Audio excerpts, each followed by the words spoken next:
नमस्कार मंडळी अजितदादा पवार यांचा बारामती येथील विमान अपघातानं संपूर्ण महाराष्ट्र हादरला गेला. म्हणजे एका बड्या नेत्याला, एका उमग नेत्याला गमावल्याची भावना सर्वांनीच व्यक्त केली. त्यानंतर रोहित पवार यांनी एक आक्रमक भूमिका घेतली, कारण त्यांच्या मनात एक शंका उपस्थित झाली की अजितदादा पवार यांचा अपघात नव्हता, तो घातपात होता. अशा अनेक शंका देखील त्यांच्या मनात उपस्थित राहिल्या आणि ह्या शंका लोकांच्या मनात देखील होत्या. त्यानंतर त्यांनी VSR कंपनीचे मालक व या कंपनी विरोधात चांगलाच मोठा मोर्चा उघडला. ते त्या विरोधात चांगलेच एकटवले.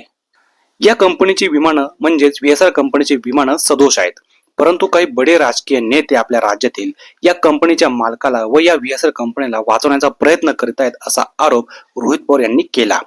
त्यानंतर आता नुकतीच VSR या कंपनीची एक बैठक पार पडली. मात्र ही बैठक एक वादळी बैठक ठरली, कारण या कंपनीच्या बैठकीमध्ये खुद्द तिथल्या कर्मचाऱ्यांनी व पायलटनं या कंपनीची विमानं सदोष आहेत असा गंभीर आरोप केला. त्यामुळे एकच खळबळ आता उडाली आहेत आणि याचा पूर्ण खुलासा रोहित पवार यांनी आपल्या ट्विट अकाउंटमध्ये केलेला आहे.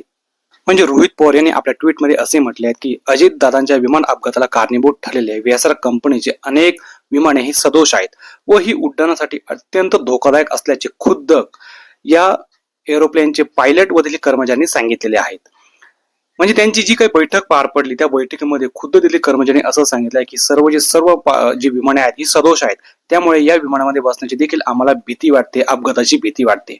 मात्र सरकारमधील काही बडे वरदस्त राजकीय नेते त्यांना धीर देत आहेत की सरकार तुमच्या पाठीशी आहेत, घाबरू नका. मात्र जर चुकून काही कोणा अपघात झाला तर सरकारमधील लोकांनी जो काही धीर दिलाय त्या धीर देण्याने त्यांचा जीव वाचणार आहे का, असा प्रश्न देखील रोहित पवार यांनी उपस्थित केला व ट्विटमध्ये अशा प्रकारे त्यांनी सांगितलं.